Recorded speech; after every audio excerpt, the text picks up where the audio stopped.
think we look ready for dinner. Let's go eat. I'm like walking through a damn museum trying to find this restaurant.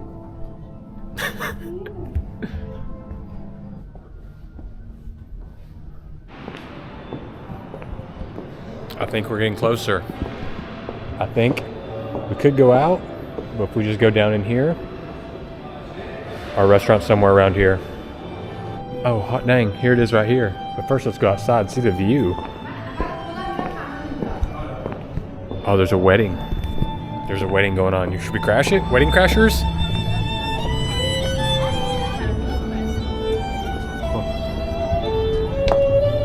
Honestly, it doesn't look that fun. I'll just wait for the restaurant to open. I was just hangry what I said. We're gonna be here during the wedding as well. So, pretty much got a tasting menu and then got things we can pick. I'm just gonna do a tasting menu. That's like 200 bucks, I think. 6,400, about Turkish lira, about 200 bucks. And maybe do the wine pairing, probably just do beer. Because I don't want to drink too much tonight. I'll be drinking more tomorrow. Honestly, it was like so intimidating just walking in here. I was like, I'll just film when I get to my table. It is beautiful inside. Took a little video so you can see, but I mean, you couldn't pass up the opportunity to film outside. I'll have to use my iPhone, but you can see the mosque in the background, got the bridge view. Gorgeous. This is like picturesque. This is just like from a movie. Not to mention that, but the service here is crazy. As soon as something happens, something's taking and moving. It's gonna get dark quick. I'll use my phone for a lot of it because with the tasting menu, it can get a little bit repetitive, I know. So try to make this pretty fast. Yeah, they're making their own butter and handmade cheese. A little sea salt on the inside. This is like the amuse bouche, and I'm usually not a amuse bouche guy, but I'm all about this amuse bouche. The handmade cheese is mind-blowing. It's like a cheese ball. Reminds me of a cheese ball back home, except it's got a little more of this like this feta, tangy saltiness to it. And the starters are here. We're starting a little trio here. So we got a sweet bread's cream bread with za'atar and then garlic paste on top. Now we have an apple-flavored melon and a little tart. It's made from phyllo dough. We said baklava, so I'm going to assume it's a little tart made from phyllo. Ooh. I like that one because it pushes my boundaries. It's very, very green, almost like a herbal green juice shot. But I like it because it's a different flavor you don't get a lot. Now we got the melon, like mint liquor. It's almond on top, and I forgot what the paste was. I'm always amazed at the waiters and waitresses here because they can remember the whole menu, and me, a lot of it just kind of like goes over my head. A terrible comparison to that would be like a tzatziki sauce, but to me, I'm getting all the mint and the yogurt together, and then that's straight where my mind goes. Yeah, of course. Nothing left. Like it? Yeah, it was very delicious. There are so many beautiful women at this wedding, and I know they all can't be getting married, so I'm kind of like, maybe I do want to crash this wedding. Wedding Crashers just made sense to me. The whole movie, the whole plot, just clicked for me. Just like that. Now, next dish is artichoke. And when they say artichoke, they mean artichoke. They're going to use it all. They got the top of it. They got the bottom of it. It's been caramelized. It's got onion stuffed in there. The carrot top on top. We got an artichoke puree that's going around the edge. And then you got a white asparagus little puree. I mean, there's so much going on here. And of course, they know how to win my heart. You eat it with bread.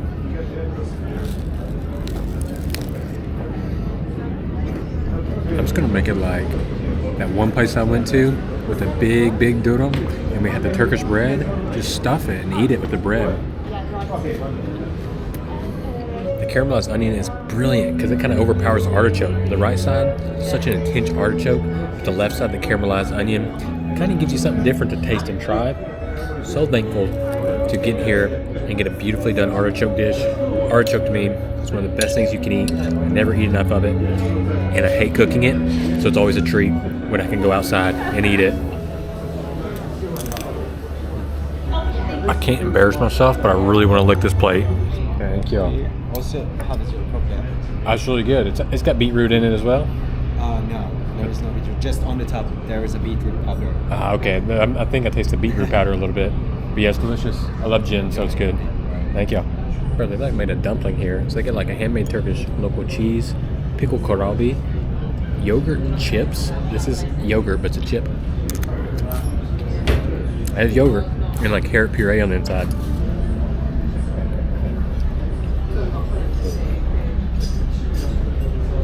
It's nice. I think I'm trying to enjoy it, but I'm so worried I'm having to hunch over because I'm wearing white under here.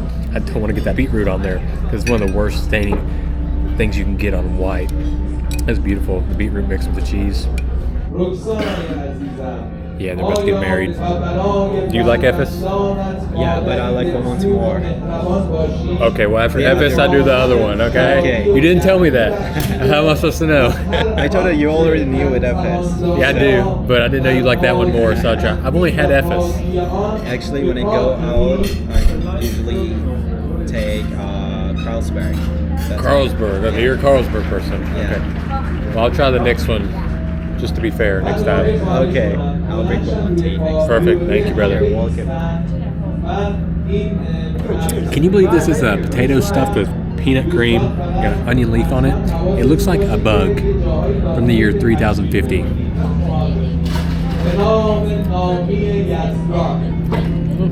While it may look like it's from the future, it tastes like something that's been passed down generation to generation to generation. Very traditional dish, like this almost like potato, this meat stewed gravy, liquid with it.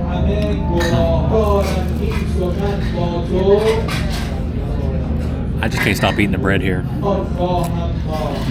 Yeah, you know, when you get potatoes and like meat together, especially when it's got that flavor where it's been like low and slow cooked, it literally just reminds me of my grandma.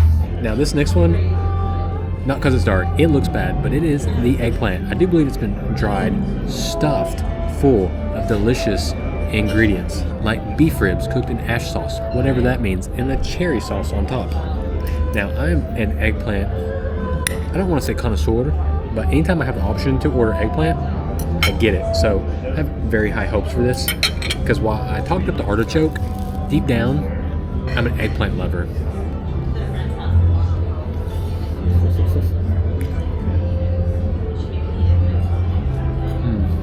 The ability to touch me deep down, no, that's not where this is going, in my heart. Taking for a turn. My gosh, if that doesn't just remind me of American barbecue, the way it's tart, it's sweet from the cherry, but it's not too sweet like American barbecue. I love the beef rib in that. The eggplant is just the vessel and the creaminess, but that is pure, slow, cooked, smoky beef rib with a nice, tart, sweet cherry sauce. I would love to see cherry more utilized in American barbecue. That is delicious.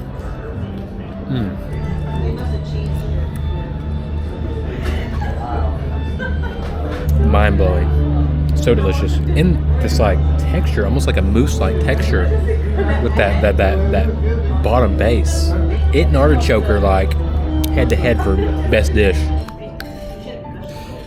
They didn't really have to twist my arm, but I got another bread. Calories don't count when you're filming, in case you're curious. So what we got is the circle this time, the ring, the thing that holds everything in is the hummus. Inside we got the jus, and we got two types of lamb here. We got the shank and the loin mixed with mushrooms.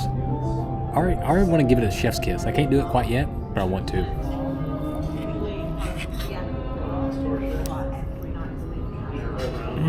To me, it's the contrast in texture. One's made into like a patty, so it's got enough fat into it, it melts in your mouth. The other is just like a nice piece of steak cut against the grain, medium rare, perfection. Dump it in that jus that is so salty, so flavorful. Come on now.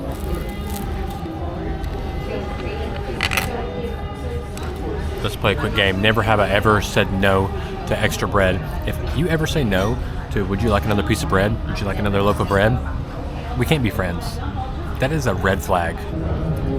It's not the fattiest lamb I've ever had because it doesn't give me that lamb chapstick, but the way they've taken, I do believe it's onion, could be onion or shallot, mix it with mushroom, and the way those notes complement the lamb so beautifully, such a well done dish. Bruh, they took this milk halwa, brown sugar on top, there's another ingredient, they lost me, and then brought the dang blowtorch out here and got it going like a creme brulee. Crispy on top, milk halwa. This is like everything I've imagined, but I'm not smart enough to think of it, that I've wanted right here. It's like a milk halwa creme brulee.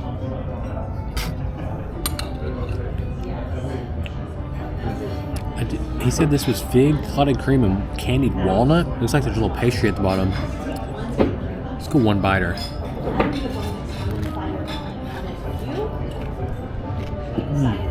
Y'all may not agree with my political beliefs, but I'm pro-fig in desserts. And last thing we got is like a little chocolate mousse with cherry. I can't pick it up. We gotta fork it. It's not bad. I'm gonna eat it all because it's chocolate, but that's the only reason. You know what I respect about fine dining? Dessert doesn't actually mean dessert. It's gonna keep coming. We got Turkish delight with saffron covering it. This is probably like saffron's like gold. Just so you know. So this is covered in gold. Wow. I've just never had that much saffron in one bite. Wow. It's pretty simple after that. White chocolate and milk chocolate.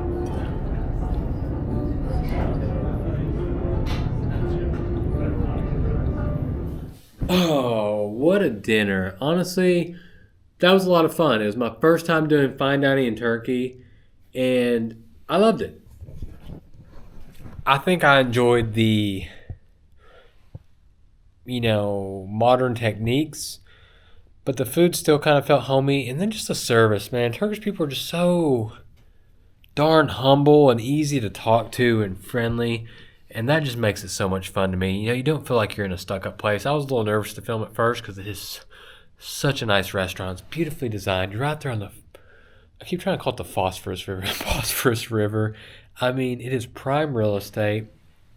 Such a great location, but then they just give you little touches right here, like a little collaboration with the olive oil brand and the chef, so you get your own little bottle of olive oil to leave. It was expensive. It was like 8,500 Turkish lira, which is just under $300. But again, you're paying for that real estate, you're paying for that experience, and that was with 3 beers and a cocktail in the water, so definitely feel like it was worth it. Got an olive oil right here. I mean, that's $40 or $50 right there in America.